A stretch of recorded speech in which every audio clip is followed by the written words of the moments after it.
अस्सलाम वालेकुम dear students. आज से हम नया चैप्टर शुरू करने जा रहे हैं जिसका नाम है इलेक्ट्रोस्टैटिक्स। एनसीईआरटी के सिलेबस के हिसाब से इलेक्ट्रोस्टैटिक्स 12वीं क्लास का पहला यूनिट है और महाराष्ट्र स्टेट बोर्ड के सिलेबस के हिसाब से अगर हम देखें तो इलेक्ट्रोस्टैटिक्स 11 क्लास में और 12 क्लास में दोनों में जो है मौजूद है, यानी दोनों में उसको डिस्ट्रीब्यूट किया हुआ है। आज से हम लोग जो पार्ट शुरू करेंगे वो क्लास 11 यानी महाराष्ट्र स्टेट बोर्ड के हिसाब से क्लास 11 का जो इलेक्ट्रोस्टैटिक्स है, जो चैप्टर नंबर 10 है, वो हम स्टार्ट करने जा रहे हैं।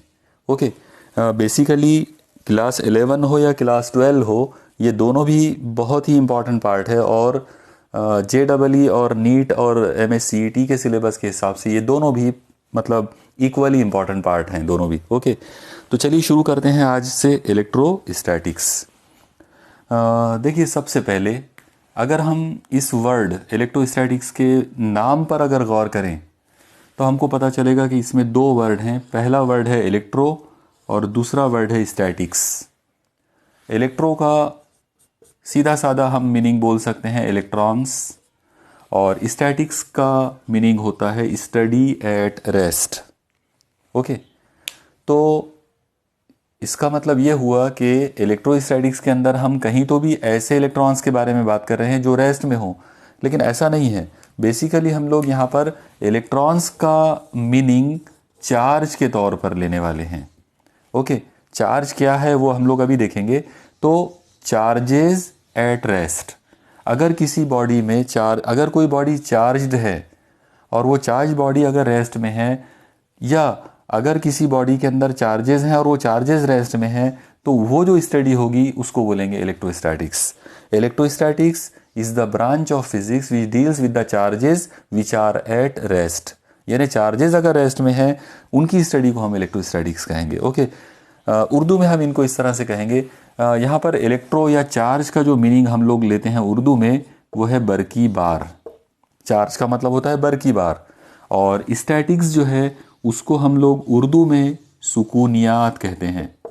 इसका मतलब इलेक्ट्रोस्टैटिक्स को हम उर्दू में अगर ट्रांसलेट करें तो हम इसे कहेंगे बरकी सुकूनियात। बरकी सुकूनियात का मतलब होगा फिज़िक्स की या इल्म तबियात की वो शाख जिसके अंदर हम बरकी बारों की हालत सुकून में होने पर उनकी स्टडी करेंगे। यानी अगर कोई बरकी बार रुके हुए हैं, अगर किसी बॉडी के अंदर वो बॉडी अगर रुकी हुई है और उसमें बरकी बार हैं, या बरकी बार जो है वो बॉडी के अंदर रुके हुए हैं, तो उस वक्त जो स्टडी होगी उसको हम लोग बोलेंगे बरकी सुकूनियात, इलेक्ट्रोस्टैटिक्स। ओके, ये है इस वर्ड का मतलब इलेक्ट्रोस्टैटिक्स का एक तरह से इंट्रोडक्शन। ओके, अब बेसिकली इलेक्ट्रोस्टैटिक्स यानी है क्या चीज़, ये फिजिक्स के किस पोर्शन का इसका मतलब ताल्लुक है, किस पोर्शन से इसका ताल्लुक है, तो आइए पहले हम उसके बारे में थोड़ा सा डिटेल्स देख लेते हैं। आप देखिए, फिज़िक्स को हम दो बड़ी बड़ी ब्रांचेस में डिवाइड कर सकते हैं। एक है क्लासिकल फिज़िक्स और एक है मॉडर्न फिज़िक्स। मॉडर्न फिज़िक्स को हम क्वांटम फिज़िक्स भी कह सकते हैं। ओके, क्वांटम फिज़िक्स का ही वो एक तरह का पार्ट होगा। तो क्वांटम फिज़िक्स और क्लासिकल फिज़िक्स। जब हम क्वांटम फिज़िक्स की अगर बात करें तो क्वांटम फिज़िक्स के अंदर एक बहुत ही इम्पॉर्टेंट ब्रांच है जिसे कहते हैं इलेक्ट्रोमैग्नेटिज्म। ओके, मॉडर्न फिज़िक्स या क्वांटम फिज़िक्स की एक ब्रांच है जिसको हम बहुत ही इंपॉर्टेंट ब्रांच है जिसको हम इलेक्ट्रोमैग्नेटिज्म कहते हैं। उर्दू में अगर बात करें तो हम उसको बोलेंगे इलेक्ट्रो यानी बरकी और मैग्नेटिज्म यानी मैग्नातीसियत, तो बरकी मैग्नातीसियत। ओके, फिजिक्स की एक बहुत ही इंपॉर्टेंट ब्रांच है जिसका नाम है इलेक्ट्रोमैग्नेटिज्म या बरकी मैग्नातीसियत। ओके, इस इलेक्ट्रोमैग्नेटिज्म को हम दो बड़े बड़े ब्रांचेस में डिवाइड कर सकते हैं। ओके, दो ब्रांचेस जो इसकी बनेंगे उनमें से एक ब्रांच का नाम होगा इलेक्ट्रोस्टैटिक्स और एक ब्रांच का नाम होगा इलेक्ट्रोडायनामिक्स। ओके, बहुत ही सिंपल। इलेक्ट्रोमैग्नेटिज्म को दो हिस्सों में डिवाइड करें, इलेक्ट्रोस्टैटिक्स और इलेक्ट्रोडायनामिक्स। उर्दू में अगर हम बात करें, इलेक्ट्रोस्टैटिक्स का मतलब होगा बरकी सुकूनियात और इलेक्ट्रोडायनामिक्स का मतलब होगा बरकी हरकियात। मैं यहाँ उर्दू में भी लिख देता हूँ, इसका मीनिंग होगा बरकी सुकूनियात, और इसका मतलब होगा बरकी हरकियात। ये दोनों भी ब्रांचेस हमको डिटेल्स में पढ़ना है। ओके, अब कहाँ कहाँ कौन कौन से चैप्टर्स के अंदर हम इनको पढ़ेंगे तो मैं आपको एक बार यहाँ बता देता हूँ। आप लोग देखो, इलेक्ट्रोस्टैटिक्स जो है ये खुद एक चैप्टर है। ओके, ये चैप्टर नंबर 10 है एक्चुअली हमारे 11 क्लास के सिलेबस के हिसाब से। ओके, और 12 क्लास के हिसाब से भी ये मौजूद है इलेक्ट्रोस्टैटिक्स के नाम से। तो ये खुद मतलब ये खुद एक पार्ट हो गया, ये खुद एक चैप्टर हो गया। इलेक्ट्रोडायनामिक्स के अंदर सबसे पहले जो चीज़ हम पढ़ेंगे वो है current electricity. Okay, current electricity, क्योंकि आप लोग याद रखिए करंट इलेक्ट्रिसिटी का मतलब ही होता है फ्लो ऑफ इलेक्ट्रिक करंट या फ्लो ऑफ चार्जेस। तो जब फ्लो की बात होगी, जब हरकतों की बात होगी तो इलेक्ट्रोडायनामिक्स का पार्ट होगा। तो इलेक्ट्रोडायनामिक्स के अंदर सबसे पहले हम लोग पढ़ेंगे करंट इलेक्ट्रिसिटी। उसी तरीके से यहाँ पर हम बात कर सकते हैं मैग्नेटिज्म की, क्योंकि जब चार्जेस मूव होते हैं तो वहाँ पे मैग्नेटिज्म भी आ जाता। ओके, तो मैग्नेटिज्म। उसी तरीके से हम लोग यहाँ पर बात कर सकते हैं magnetic effect of electric current की। इसी तरीके से हम यहाँ पर बात कर सकते हैं इलेक्ट्रोमैग्नेटिक इंडक्शन की। ओके, इलेक्ट्रोमैग्नेटिक इंडक्शन, और उसी तरीके से इलेक्ट्रोमैग्नेटिक इंडक्शन का ही एक पार्ट है एसी सर्किट्स। ओके, तो अब आप एक चीज़ देखो, अल्टरनेटिंग करंट सर्किट्स। तो अब आप लोग एक चीज़ देखो कि ये कितना इंपॉर्टेंट पार्ट है।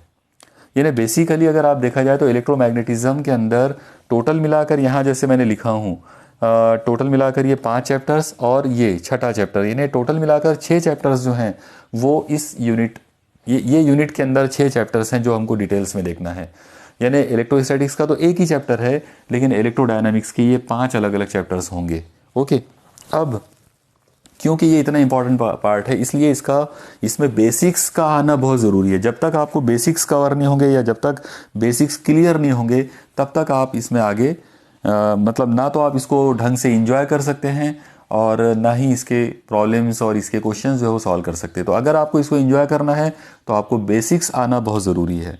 तो चलिए शुरू करते हैं इलेक्ट्रोस्टैटिक्स के बेसिक पार्ट से। देखिए, सबसे पहले जैसा मैंने अभी आपको बताया कि इलेक्ट्रोस्टैटिक्स का मतलब होता है चार्जेस एट रेस्ट, यानी वो स्टडी जिसके अंदर हम लोग चार्जेस एट रेस्ट की बात करते हैं। तो सबसे पहला जो क्वेश्चन हमारे दिमाग में आएगा वो ये आएगा कि ये चार्जेस हैं क्या। Okay, what is electric charge. Electric charge होता ही क्या है। आप उसको इलेक्ट्रिक ना भी बोले, अगर सिर्फ चार्ज भी बोले तो भी चल जाता। तो चार्ज होता क्या है, क्या चीज़ है, बरकी बार क्या होता है, उर्दू में बरकी बार क्या होता है, व्हाट इज़ इलेक्ट्रिक चार्ज। तो इलेक्ट्रिक चार्ज को अगर हमको समझना है तो आप देखिए, मैं आपको एक सिंपल वे में बताने की कोशिश करता हूँ। आप सब लोग जानते हैं कि दुनिया में हर मैटर के पास मास होता है। मास मतलब कमियत। ओके, दुनिया की कोई भी चीज़ जो है वो बग़ैर मास के पॉसिबल नहीं है। मैं आपको यहाँ पर एक एग्जांपल दे रहा हूँ। आप देखिए, मेरे हाथ में इस वक्त 2 पेन हैं। एक थोड़ा मोटा सा पेन है और एक एकदम दुबला सा पेन है। अगर मैं आपसे पूछूं कि इनमें से किसका मास कितना है, किसका मास कम है, किसका मास ज़्यादा है, आप डेफिनेटली बताएंगे कि ये जो है, ये वाला जो पेन है इसका मास ज़्यादा है और ये वाला जो पेन है इसका मास कम है। ओके, डेफिनेटली ये बात बिल्कुल करेक्ट है। इस तरीके से हम बोल सकते हैं, यानी किसी बॉडी को देखकर हम अंदाज़ा लगा सकते हैं कि किसका मास कम होगा, किसका मास ज़्यादा होगा। तो मास जो है वो हर बॉडी में होता है। लेकिन अगर मैं आपसे पूछूं कि मास क्या है, मास किस चीज़ से बना हुआ है, तो इसका कोई जवाब नहीं है।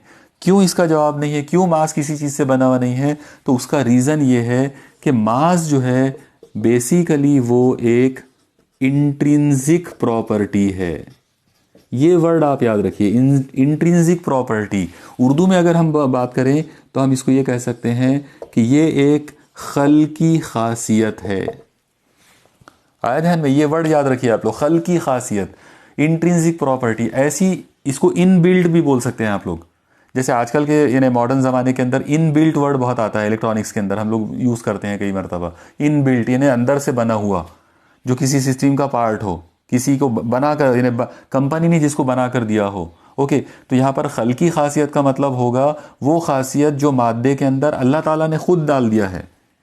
दुनिया का हमको पता है कि दुनिया का पूरा जो मैटर है, एनर्जी हो, मैटर हो, जो भी हो, पूरी कायनात के अंदर जितनी भी चीज़ें हैं वो सब अल्लाह ताला ने बनाई है।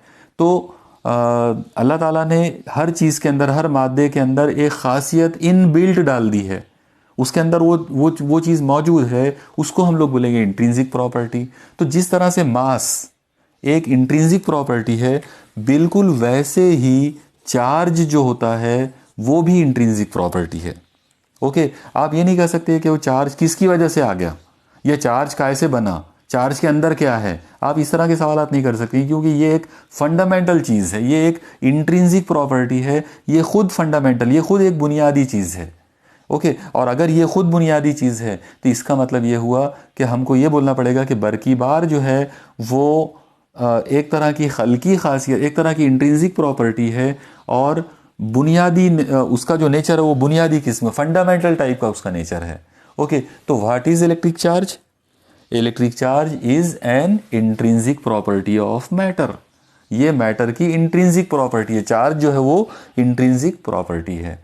बरकी बार जो है वो मादे की खल्की खासियत है, मतलब ये उसके अंदर खल्क की हुई है, ये इनबिल्ट है, ये उसके अंदर डाल दी गई है कुदरती तौर पर अल्लाह ताला की तरफ से। अल्लाह ताला ने ये चीज़, ये खासियत उसके अंदर डाल दी है मादे के अंदर।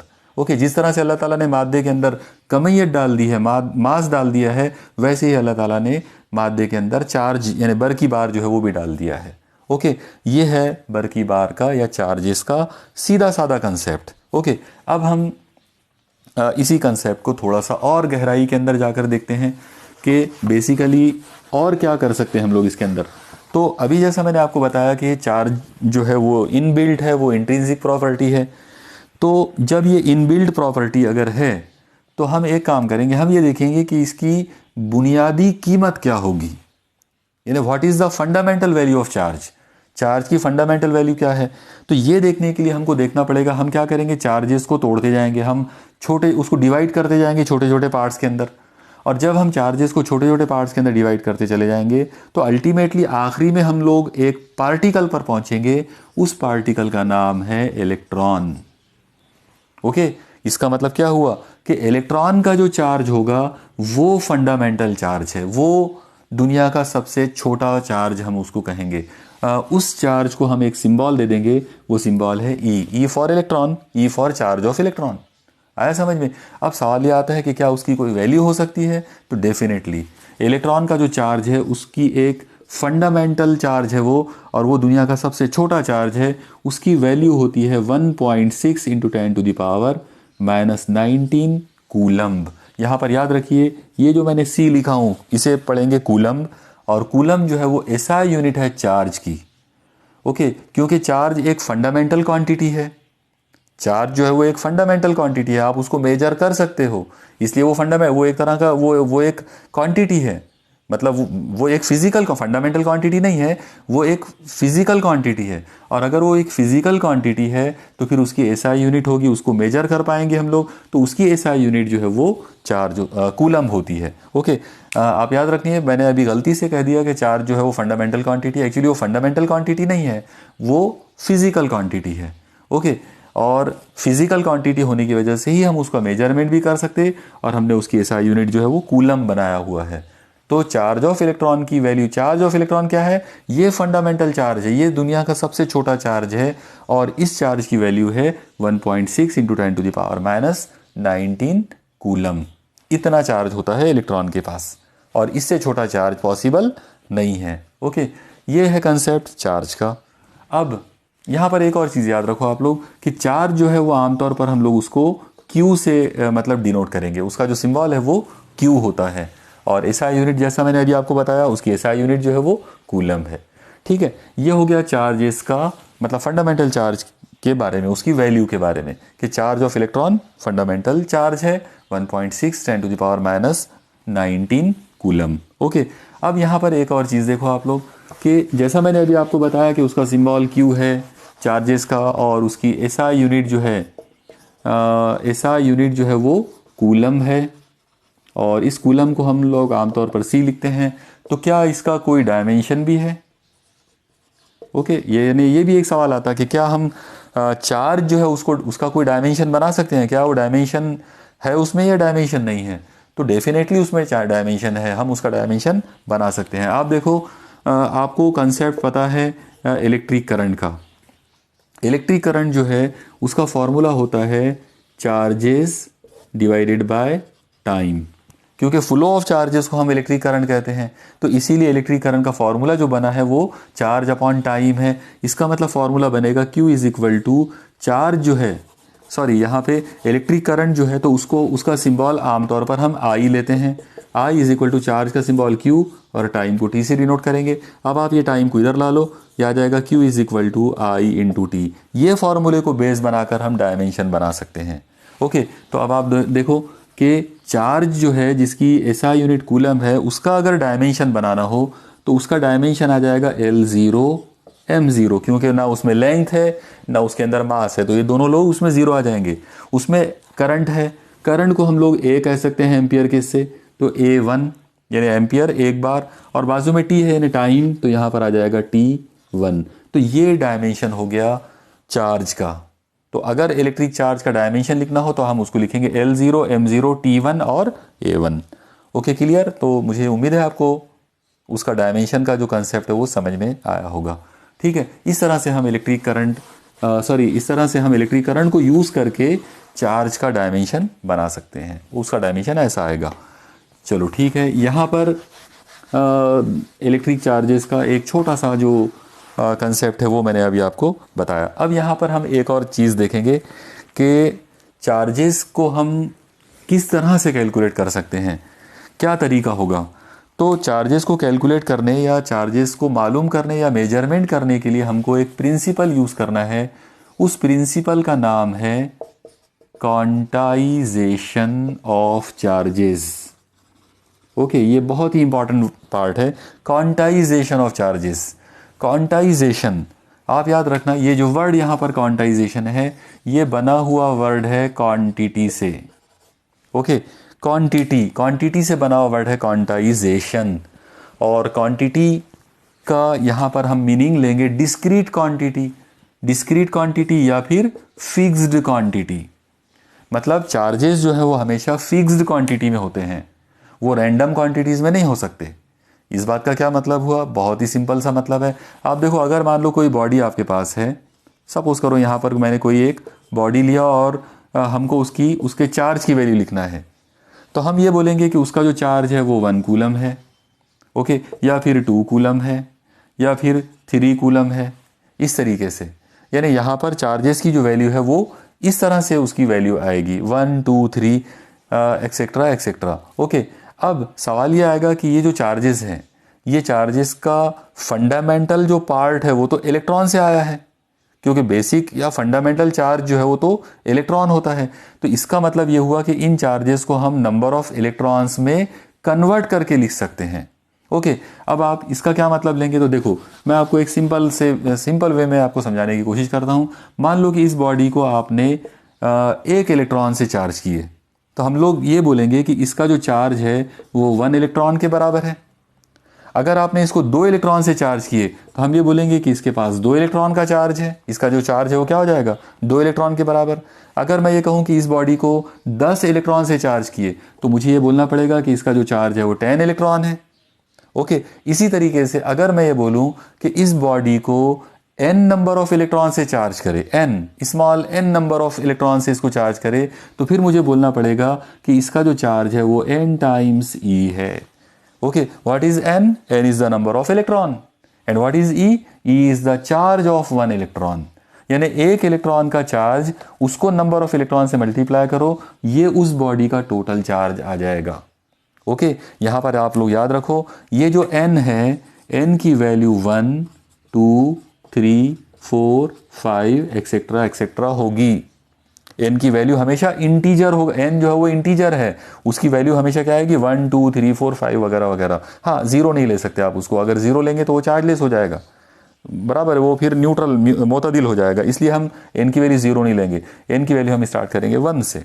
ओके, अब यहाँ पर एक ख़ास बात देखो, जो मुझे समझाना है actually basically what is quantization, वो कंसेप्ट समझाने के लिए अब हम एक ख़ास बात के ऊपर आते।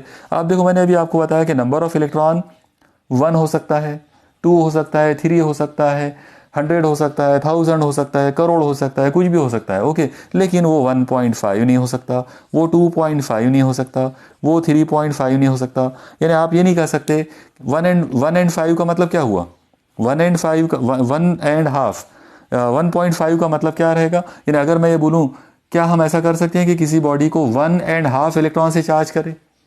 ओके, यानी एक इलेक्ट्रॉन से और आधे इलेक्ट्रॉन से, तो आधा इलेक्ट्रॉन आप कहाँ से लाओगे? पॉसिबल ही नहीं है। इसका मतलब ये हुआ कि 1.5 चार्ज नहीं हो सकता, 1.5 इलेक्ट्रॉन नहीं हो सकते, 1 electron and half electron possible नहीं है। इसका मतलब ये हुआ कि चार्जेस जो है वो हमेशा integral multiple of charge of electron होंगे। ओके, आप दोबारा से देखो, आप इस चीज को बहुत अच्छे से ध्यान दो। Q is equal to n times e का मतलब है कि charge of any body is always integral multiple of charge of electron, और इंटीग्रल मल्टीपल है वो फ्रैक्शनल नंबर नहीं आ सकता वहां पर। यानी अगर आपने कोई फ्रैक्शन वाला नंबर लाने की कोशिश करे, वो हो नहीं सकता, पॉसिबल नहीं है। ओके, ये इस बात का मतलब है। इस चीज को कहते हैं क्वांटाइजेशन ऑफ चार्ज। तो what is quantization of charge?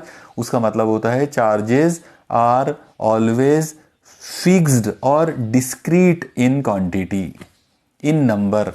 यानी चार्जेस का जो नंबर है, चार्जेस की जो क्वांटिटी है, वो हमेशा फिक्स्ड नंबर में आएगी, फिक्स्ड क्वांटिटी के रूप में आएगी, वो रैंडम या फ्रैक्शन वाले नंबर के रूप में नहीं आ सकती। और ये बात हम किस अंदाज में कहेंगे? हम ये बात को कहेंगे in terms of charge of electron के रूप में। यानी जब हम चार्ज ऑफ इलेक्ट्रॉन के रूप में बात करेंगे तो हम इस तरह से कह सकते हैं। ओके, अगर इसका ये मतलब बिल्कुल नहीं है, अगर किसी ने ये कहा कि एक बॉडी है और उसको 1.5 कूलम से चार्ज चाहिए, क्या ये पॉसिबल नहीं है? ये है पॉसिबल, क्योंकि यहां पर हम कूलम की बात कर रहे हैं, 1.5 कूलम, नॉट इलेक्ट्रॉन। ये इलेक्ट्रॉन की बात नहीं हो रही है। अगर इलेक्ट्रॉन के बारे में अगर किसी ने ये कहा कि एक बॉडी को 1.5 इलेक्ट्रॉन से मल्टीप्लाई किया, यानी इतना चार्ज उसके पास है 1.5 इलेक्ट्रॉन, ये इम्पॉसिबल है, ये हो नहीं सकता। बराबर, क्यों नहीं होगा? क्योंकि 1 इलेक्ट्रॉन तो पॉसिबल है, लेकिन आधा इलेक्ट्रॉन पॉसिबल नहीं है। लेकिन 1.5 कूलम हो सकता है। कैसे होगा वो मैं अभी आपको करके बताऊंगा। Okay, clear? तो ये कहानी थी क्वांटाइजेशन ऑफ चार्ज की। मुझे उम्मीद है कि आपको ये समझ में आया होगा। ओके, चलिए अब हम यहाँ पर इसका थोड़ा सा और डिटेल देखते हैं, क्योंकि ये बहुत इंपॉर्टेंट पार्ट है, इसलिए ये बहुत अच्छे से क्लियर होना चाहिए। आप लोग एक चीज़ ध्यान में रखना कि चार्ज ऑफ इलेक्ट्रॉन की जो वैल्यू है फिक्स, वो है 1.6 इंटू 10⁻⁻19 कूलम, यानी ऐसा यूनिट जो है उसकी कूलम है और उसकी वैल्यू इतनी होती है। तो अगर मान लो एक बॉडी आपको दी जाए और आपको ये बोला जाए कि इस बॉडी को 2 इलेक्ट्रॉन से चार्ज करें, तो बताओ उनका चार्ज कितना हुआ? अगर 2 इलेक्ट्रॉन से चार्ज करोगे तो उसका चार्ज आ जाएगा, यहाँ पर ये आ जाएगा 2 टाइम्स 1.6 इंटू 10⁻⁻19 कूलम। जाहिर है इसको आप मल्टीप्लाई करेंगे, ये आ जाएगा 3.2 10⁻⁻19 कूलम। इतना चार्ज उस बॉडी के पास होगा 2 इलेक्ट्रॉन से। ओके, अगर आपको ये बोला जाए कि इस बॉडी को 10 इलेक्ट्रॉन से चार्ज करे, तो उसका चार्ज कितना होगा? वो आएगा 10 टाइम्स 1.6 इंटू 10⁻⁻19 कूलम। इसका मतलब उस बॉडी के चार्जेस हो जाएंगे 1.6 इंटू 10 यानी 16 इंटू 10⁻⁻19 कूलम। इतना चार्ज होगा उस बॉडी के अंदर। आया ध्यान में? इस तरीके से हम नंबर ऑफ इलेक्ट्रॉन्स जो है उनको हम इंटीजर लेकर उस बॉडी को चार्ज कर सकते हैं, और ये नंबर जो है ये बॉडी के चार्जेस हो सकते हैं। इस तरीके से हम बॉडी को चार्ज करेंगे, और ये मीनिंग है क्वांटाइजेशन ऑफ चार्ज का। अब इससे रिलेटेड मैं 1-2 कंसेप्ट्स आप लोगों को क्लियर कर देता हूँ। आप लोग देखो, अगर आपको एक सवाल अगर पूछा जाए, आपको इस तरह से बोला जाए कि मान लो एक बॉडी है, इस बॉडी को 16 इंटू 10⁻⁻16 कूलम चार्ज किया गया। ओके, एक बॉडी है और उसको इतना चार्ज करे, तो बताओ उसको चार्ज करने के लिए कितने इलेक्ट्रॉन लगेंगे, कितने इलेक्ट्रॉन दरकार होंगे? Okay, what is the total number of electron required to charge the body by this particular amount? इतने, इस अमाउंट यानी इतना चार्ज करने के लिए, इतना बार की बार करने के लिए उस बॉडी को कितने इलेक्ट्रॉन देने पड़ेंगे? अगर आपसे ऐसा सवाल अगर पूछा जाए तो आप इसको कैसे करोगे? बहुत ही सिंपल वे में हम इसको कर सकते हैं। इसको हम क्वांटाइजेशन ऑफ चार्ज यूज कर लेंगे। क्वांटाइजेशन ऑफ चार्ज के हिसाब से ये आ जाएगा Q is equal to N times E।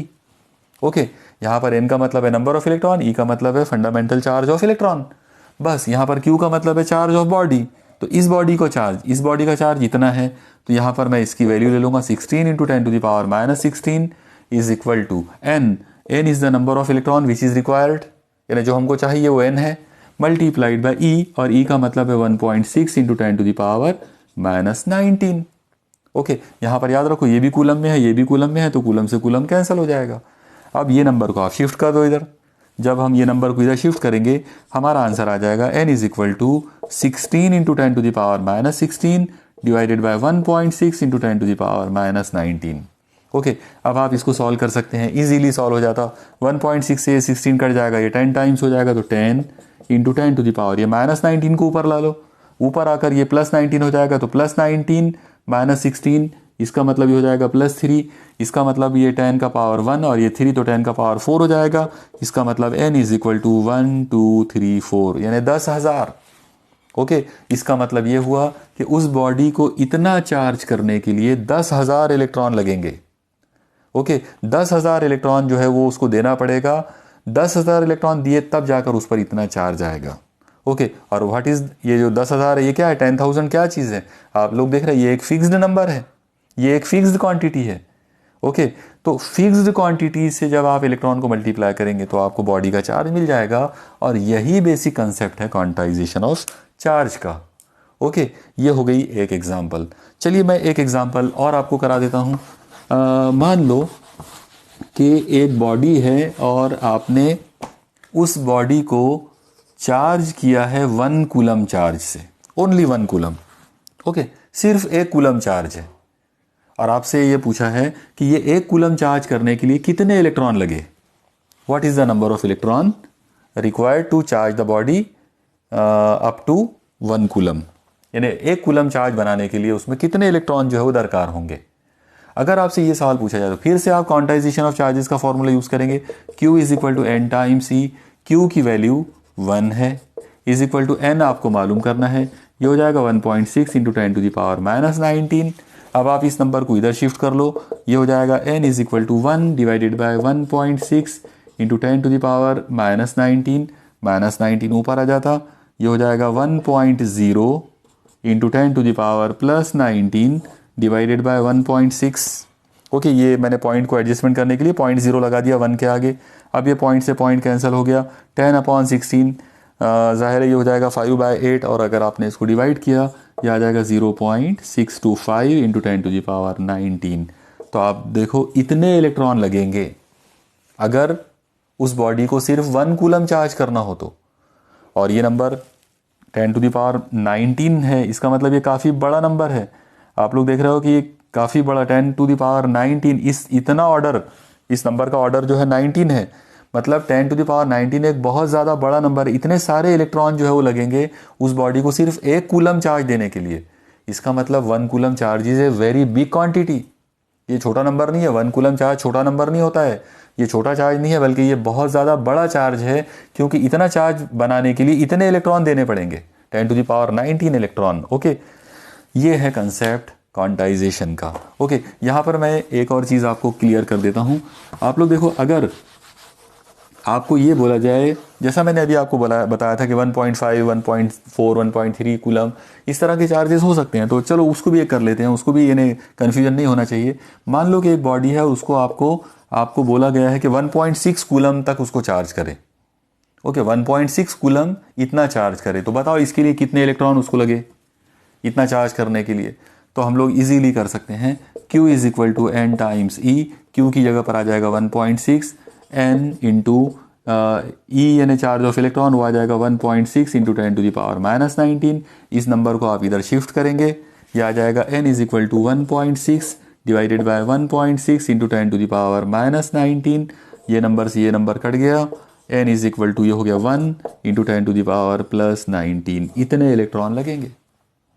आया समझ में? यानी जब आप इतने इलेक्ट्रॉन 1 इंटू 10⁻19 इतने इलेक्ट्रॉन जब आप उस बॉडी को देंगे तब जाकर उसमें 1.6 कूलम चार्ज आएगा। ये कंसेप्ट था क्वांटाइजेशन ऑफ चार्जेस का। मुझे पूरा यकीन है कि आपको क्वांटाइजेशन ऑफ चार्जेस जो है वो समझ में आया होगा। क्वांटाइजेशन ऑफ चार्ज का सीधा सिंपल मतलब है कि charges of any body is always equal to integral multiple of charge of electron. Okay, यानी किसी भी जिस्म के अंदर जो बरकी बार होते हैं वो हमेशा उस बॉडी के अंदर मौजूद जो इलेक्ट्रॉन्स हैं, इलेक्ट्रॉन्स की जो तादाद होंगी, तो वो तादाद का इंटीग्रल मल्टीपल होते हैं। इंटीग्रल मल्टीपल जिसे आमतौर पर हम उर्दू में कामिल अज़ाफ़ कहते हैं, यानी नंबर ऑफ इलेक्ट्रॉन जो है उनका कामिल अज़ाफ़ जो रहेगा वो हमेशा चार्ज या बरकी बार के बराबर होगा। ये है कंसेप्ट क्वांटाइजेशन ऑफ चार्जेस का। ठीक है, अब हम यहाँ पर क्वांटाइजेशन ऑफ चार्ज जो है वो डेफिनेटली आपको समझ में आ गया होगा। इसी को बेस बनाकर हम ये भी ध्यान में रख सकते हैं आप लोग कि आपको ये इससे रिलेटेड क्वेश्चंस ऐसे भी पूछ सकते हैं, थोड़ा इसको बदल कर भी पूछा जा सकता है। जैसे मान लो आपको बोला जाए कि एक बॉडी है और उस बॉडी को चार्ज किया गया, सपोज करो 3.5 इंटू 10⁻⁻16 कूलम, इतना चार्ज उसको, इतना कूलम उसको चार्ज करे, तो बताओ उसमें कितने इलेक्ट्रॉन जो है वो उसमें लगेंगे। तो अगर इस तरह का अगर क्वेश्चन आता है तो आप इजीली नंबर ऑफ इलेक्ट्रॉन जो है वो कैलकुलेट कर सकते हैं और डिवाइड वगैरह कर आके। ओके, लेकिन आप लोग एक चीज़ देखो, अगर इस तरह ये इतना चार्ज अगर उसमें है तो क्या नंबर ऑफ इलेक्ट्रॉन मालूम किए जा सकते हैं या नहीं कर सकते, उसको हम लोग थोड़ा सा सॉल्व करके देख लेते। आप लोग देखो Q is equal to formula है n टाइम्स E। ओके, इसमें से आप E को शिफ्ट कर लेंगे इधर तो n इज इक्वल टू आ जाएगा Q अपॉन E। अब आप एक काम करो, Q की वैल्यू रख दो तो 3.5 इंटू 10⁻⁻16 और E की वैल्यू है 1.6 इंटू 10⁻⁻19। जब आप इन दो नंबरों को डिवाइड करेंगे तो ये 1.9 के करीब आएगा, क्योंकि ये 3.2 से बड़ा नंबर है तो ये 2 पॉइंट समथिंग आएगा। ओके, मान लेते हैं कि 2.1 आ गया इंटू 10⁻, ये -19 को ऊपर शिफ्ट कर दो, ये +19 हो जाएगा, और अगर ये +19 हो गया तो ये कितना हो जाएगा यहाँ पर 3। ओके, तो अगर यहाँ का नंबर, अगर ये वाला नंबर पूरा नंबर अगर आता है, यानी होल नंबर अगर आता है और इस नंबर से मल्टीप्लाई करने के बाद भी अगर फ्रैक्शन नहीं आता है तो हम ये बोलेंगे कि ये इतने नंबर ऑफ इलेक्ट्रॉन ये पॉसिबल है। लेकिन अगर यहाँ का जो नंबर है वो फ्रैक्शन में ही आए, ओके, इनकेस अगर यहाँ का ऐसा नंबर हमको अगर मिल जाए जो फ्रैक्शन वाला ही नंबर हो, तो फिर हम ये बोलेंगे कि वो चार्ज जो है वो पॉसिबल नहीं है, उतना चार्ज उसके अंदर हो नहीं सकता। ओके, समझ में आया? तो इस तरीके से हम इसको कर सकते हैं, इस तरह का भी प्रॉब्लम जो है वो बनाया जा सकता है। तो ये था मामला एकदम सिंपल वे में क्वांटाइजेशन ऑफ चार्ज का। अब यहाँ पर एक और चीज़ है, आप लोग देखो, मैंने आपको अभी बताया था कि जिस तरह से मास इंट्रिंसिक प्रॉपर्टी है वैसे ही चार्ज भी इंट्रिंसिक प्रॉपर्टी है। तो जिस तरह से मास जो है उसका कंजर्वेशन किया जा सकता है, आपने लॉ ऑफ कंजर्वेशन ऑफ मास पढ़ा हुआ है। ओके, और लॉ ऑफ कंजर्वेशन ऑफ मास क्या है कि मास जो है वो किसी भी सिस्टम के अंदर जो है ना तो आप मास को क्रिएट कर सकते ना आप उसको ख़त्म कर सकते, सिर्फ मास जो है mass of an isolated system is always constant, बराबर है। तो ये है law of conservation of mass. तो सेम ऐसा ही law of conservation of charge भी होता है। मतलब यहाँ पर हमको कंजर्वेशन ऑफ चार्जेस जो है ये अब देखना है कि क्या चार्जेस का कंजर्वेशन होता है, अगर होता है तो उसका क्या मीनिंग है। तो बहुत सिंपल सा मीनिंग रहेगा, उर्दू में हम ये कहेंगे बरकी बारों की बका। यहाँ पर ये वर्ड याद रखो आप लोग, बरकी बारों की बका। ये वर्ड बहुत ख़ास है। बका का मतलब होता है कंजर्व होना, बाकी रह जाना। जो चीज़ बाकी रह जाती है उसके बारे में हम कह सकते हैं कि उसकी बका हुई है। ओके, और बाकी वही रहता है जो कांस्टेंट हो, ये भी आप ध्यान में रखिए। बाकी जो जिसके बारे में हम कहेंगे कि जो बाकी रहेगा, एक्चुअली वो मुस्तकिल हो जाता है, वो कांस्टेंट हो जाता है। तो अगर हम बरकी बारों को बाकी रखने की, यानी उसकी बका का कानून अगर हम पढ़ते हैं, लॉ ऑफ कंजर्वेशन अगर हम बोलेंगे चार्जेस का, तो उसका मतलब रहेगा कि charges can not be created, they can not be destroyed, but they can be transferred from one body to another body. मतलब बरकी बारों को ना तो पैदा कर सकते हैं ना उनको फना कर सकते हैं। हाँ, बरकी बारों को आप एक जिस्म से दूसरे जिस्म में मुंतकिल कर सकते हैं, उनको ट्रांसफ़र किया जा सकता है। ओके, अब सवाल ये होगा कि कंजर्वेशन ऑफ चार्ज का रियल में मतलब क्या होगा, यानी हम इसको कैसे यूज़ करेंगे। तो देखिए, बहुत ही आसान सा कंसेप्ट है। आप ऐसा इमेजिन करो कि मान लो आपने यहाँ पर एक सिस्टम ली है, कोई तो भी एक सिस्टम लो आप ऐसे, और इस सिस्टम के अंदर आप 3-4 अलग अलग बॉडीज़ ले लो। सपोज़ करो यहाँ पर ये अलग अलग मैंने बॉडीज़ ले लिया हूँ। ये बॉडीज़ के कुछ नाम भी रख सकते हैं, मान लो A B C D, 4 bodies हमने लिए। अब इन चार बॉडीज़ को अलग अलग चार्जेस दे दो। जैसे मान लो कि ये जो ए है इसको मैंने +5 कूलम चार्ज दे दिया, इसको दे दिया -3 कूलम, इसको दे दिया -4 कूलम और इसको दे दिया +3 कूलम। ओके, इस तरह से मान लो इतने चार्जेस मैंने ये बॉडी को दिया हूँ। अब सपोज़ करो कि इस सिस्टम को हमने ऐसा शफल कर दिए, इसको ऐसा हिला दिए ज़ोरदार, और इस तरह से हिला दिए कि ये चार्जेस आपस में एक दूसरे के साथ रब हो गए और रबिंग की वजह से ये ट्रांसफ़र हो गए एक दूसरे के अंदर। ये सब होने के बाद ये सिस्टम का सेकंड वाला यानी फाइनल स्टेट, ये इनिशियल स्टेट है मान लो, और अब फाइनल स्टेट ले लेते इसकी। तो मान लो कि ये वही वाले चार अलग अलग ऑब्जेक्ट है ए बी सी और डी, और शफल करने के बाद, रबिंग करने के बाद इनके चार्जेस गिने गए। पता चला कि इसके ऊपर चार्ज आ गया -2 कूलम, इसके ऊपर आ गया +7 कूलम, इसके ऊपर आ गया +3 कूलम और इसके ऊपर आ गया Q। ओके, मान लो डी जो बॉडी है तो उसके ऊपर Q चार्ज आ गया। तो आपसे ये पूछा जाए अगर कि what is the value of Q, यानी ये जो Q जो चार्ज है तो उसकी वैल्यू बताओ क्या होगी। तो ऐसे प्रॉब्लम को सॉल्व करने के लिए हम कंजर्वेशन ऑफ चार्जेस को यूज़ करेंगे। कंजर्वेशन ऑफ चार्जेस का मतलब ये रहेगा कि ये जो आइसोलेटेड सिस्टम है, इस आइसोलेटेड सिस्टम के अंदर जितने भी चार्जेस हैं उन सब का algebraic sum is equal to, ये initial charges is equal to algebraic sum of all the charges final in final state. यानी इनिशियल स्टेट के अंदर नंबर ऑफ चार्जेस का अलजेब्रिक सम और फाइनल स्टेट में नंबर ऑफ चार्जेस का algebraic sum equal आएगा। Okay, charges can not be created, they can not be destroyed. ना आप उनको बना सकते ना उनको ख़त्म कर सकते। ओके, तो अगर आप उनको बना नहीं सकते, अगर आप उनको ख़त्म नहीं कर सकते, तो इसका मतलब ये है कि इनिशियल स्टेट में जितने चार्जेस होंगे फाइनल स्टेट में भी उतने ही चार्जेस आएंगे। ओके, अब इस बात को हम अप्लाई कैसे करेंगे, आप देखो यहाँ पर ए बी सी डी यानी चार लोग हैं। तो पहला है +5, दूसरा है -3, तीसरा है -4, चौथा है +3। इन सबको मैंने यहाँ पे प्लस माइनस करके ऐड कर लिया। एक्चुअली मैंने सबको ऐड किया हूँ, लेकिन यहाँ पर माइनस साइन इसलिए आया क्योंकि +-3 तो -3 हो जाएगा, +-4 तो -4 हो जाएगा, इसलिए। ओके, इज इक्वल टू इधर क्या होगा, इधर आएगा -2 +7 +3 +Q। ओके, यानी इनको इन सब का टोटल इस तरह से आ जाएगा। चलो इनको सॉल्व कर लेते हैं। आप देखो -3 +3 कैंसिल हो गया, +5 -1 ये हो गया +1। ओके, यानी इधर का टोटल फाइनल चार्ज जो है वो आ गया +1। इधर का फाइनल चार्ज कितना आएगा, तो आप लोग देख लो, 7 + 3 is 10, 10 - 2 is -8, oh sorry +8। Okay, 7 + 3 is 10 और 10 - 2 यानी +8 और साथ में कौन है +Q। अब आप ये +8 को इधर शिफ्ट कर लो, तो जब आप इसको इधर शिफ्ट करेंगे आ जाएगा Q इज इक्वल टू, इधर है 1 -8, इसका मतलब Q is equal to -7 coulomb. तो यहाँ पे D की वैल्यू जो है वो -7 कूलम आ गई। तो इस तरह से हम कंजर्वेशन ऑफ चार्जेस को अप्लाई कर सकते हैं किसी भी सिस्टम के अंदर। ओके, तो ये कंसेप्ट था law of conservation of charges का। आप याद रखना, law of conservation of charges जो है इसको हम एक और जगह पर हम लोग इसको अप्लाई कर सकते हैं, और वो है न्यूक्लियर रिएक्शंस के अंदर। यानी न्यूक्लियर रिएक्शंस के अंदर भी law of conservation of charges को अप्लाई करना होता है।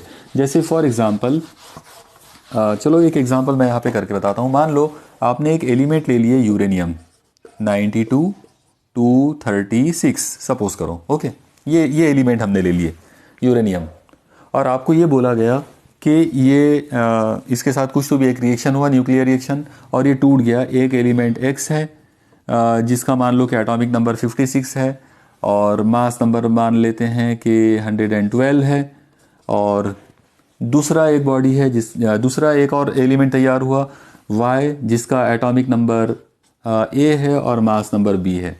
ओके, तो बताओ कि A क्या होगा, ओके, और B क्या होगा। तो जहाँ तक ये वाले पोर्शन का ताल्लुक है, इसको हम law of conservation of charge से कर सकते हैं। इसको law of conservation of charge से हमको करना पड़ेगा। कैसे, आप याद रखना, ये जो 92 है ये नंबर ऑफ प्रोटॉन है। 92 जो है वो यूरेनियम के अंदर नंबर ऑफ प्रोटॉन है, और प्रोटॉन पॉजिटिव चार्जेस होते हैं। इसका मतलब इस रिएक्शन, ये जो न्यूक्लियर रिएक्शन जो लिखी हुई है, इसमें लेफ्ट हैंड साइड के अंदर जो रिएक्शन है या लेफ्ट हैंड साइड का जो पार्ट है, वहाँ पर चार्ज की जो वैल्यू है वो +92 है, और राइट साइड में जो चार्ज की वैल्यू है वो है 56 + A। और law of conservation of charge कहता है कि charges are always conserved, charges are always constant. Okay, जितने चार्जेस इधर होंगे उतने चार्जेस उधर होंगे। इसका मतलब ये आ जाएगा 92 is equal to 56 plus a. 56 को इधर शिफ्ट कर लो, 92 minus 56, a is equal to 12 में से 6 गए बचे 6, 8 में से 5 गए बचे 3। इसका मतलब एलिमेंट ए जो है, वाई जो है, तो उसका एटॉमिक नंबर 36 होगा।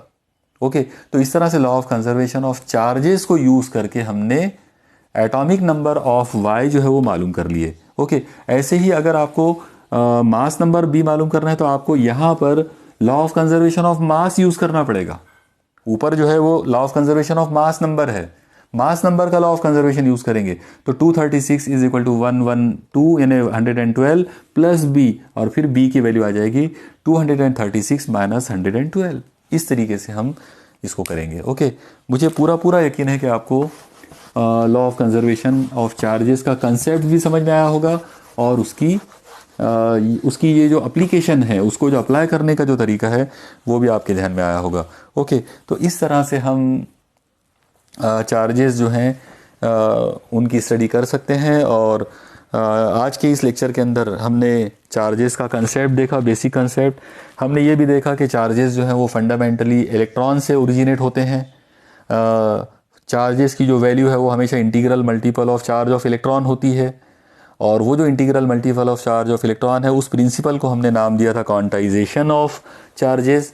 और उसी तरीके से फिर हमने ये भी देखा कि अगर हमारे पास कोई आइसोलेटेड सिस्टम है तो उसमें नंबर ऑफ चार्जेस हमेशा कांस्टेंट होते हैं, और इनको हम यूज़ करके अलग अलग प्रॉब्लम्स जो है वो सॉल्व कर सकते हैं।